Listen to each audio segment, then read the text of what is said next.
May isang lalaki, ang pangalan ay Juan. Si Juan ay nakulong sa unang pagkakataon. Pagdating niya sa bilangguan, maaga pa lang, pinatulog na sila ng mga jail guard. Pinagpapatay na yung mga ilaw. Ngayon habang nakahiga sila sa isang selda, may sumigaw bigla sa kabilang selda, "Number 4!" Biglang nagtawanan lahat ng preso.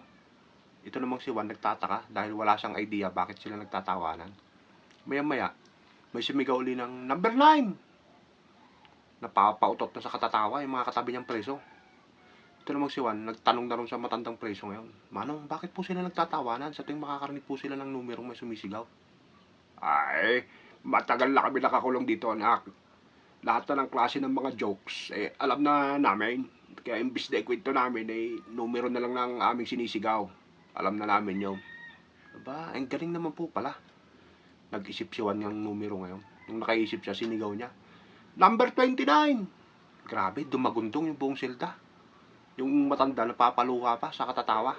Nung tanungin niya ito, "Bakit po kayo nagtawanan?" "Gayon lang namin narinig yung joke na yun eh."